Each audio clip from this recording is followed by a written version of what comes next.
Assalamualaikum warahmatullahi wabarakatuh. Perkenalkan, nama saya Maila Ambu Nur Fajrina dengan NIM 314020000094 dari kelas A4 E3 jurusan akuntansi di Prodi Ekonomi.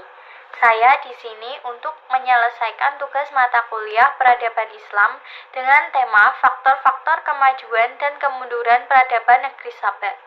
Negeri Sabah adalah negeri yang diabadikan di dalam Al-Quran sebagai baldah thayyibah atau negeri ideal.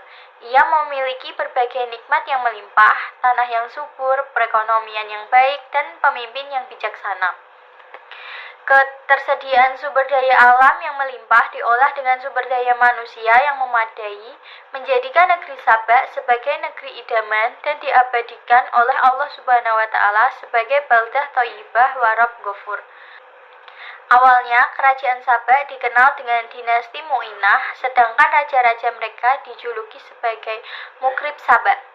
Ibu kota Sarwah yang puing-puingnya terletak 50 km ke arah barat laut dari kota Ma'rib. Pada periode inilah bendungan Ma'rib mulai dibangun. Periode ini antara tahun 1300 sebelum Masehi hingga 620 sebelum Masehi. Pada periode berikutnya antara tahun 620 sebelum Masehi sampai 115 sebelum Masehi barulah mereka dikenal sebagai nama Sabah. Mereka menjadikan Ma'rib sebagai ibu kotanya. Secara umum, ada dua keberhasilan negeri Sabah, yaitu pertama, keberadaan dua kebun di sisi kanan dan kiri sebagai lahan pertanian dan perkebunan yang menghasilkan berbagai macam buah yang melimpah. Selain itu, negeri Sabah juga dilengkapi infrastruktur yang memadai, khususnya bendungan yang mampu mengairi seluruh lahan pertanian yang ada di negeri Sabah. Hasil dari pertanian ini kemudian diperdagangkan dalam skala nasional maupun internasional. Kedua baldah thayyibah yaitu negeri yang ideal dengan menetapkan sistem pemerintahan yang baik, good governance, meliputi stabilitas keamanan dan politik yang terjamin, keadilan dan amanat yang terlaksanakan, serta ketauhidan yang menyeluruh.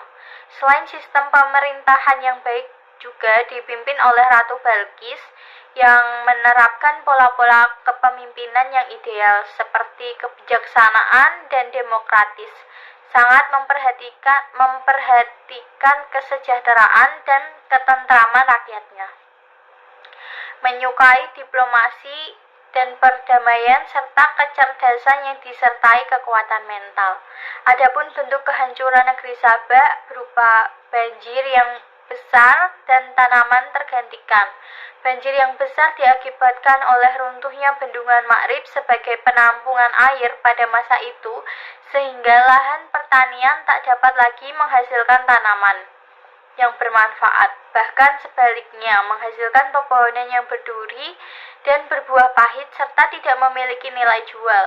Dengan keadaan seperti ini, penduduk Sabah tak lagi memiliki sumber mata pencaharian sehingga mereka tersebar atau terpecah ke wilayah-wilayah lain untuk melanjutkan hidup. Implikasi pengabdian negeri Sabah dalam Al-Quran dapat berupa pentingnya mensyukuri nikmat Allah dengan menyadari bahwa segalanya adalah milik Allah semata.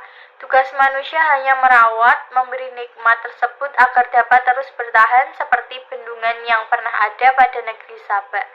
Selain itu, dengan adanya kisah negeri Sabah yang diabadikan dalam Al-Quran, manusia dapat mengambil ibrah dari kisah tersebut. Demikianlah faktor-faktor kemajuan dan keruntuhan negeri Sabah. Sekian yang dapat saya sampaikan. Wassalamualaikum warahmatullahi wabarakatuh.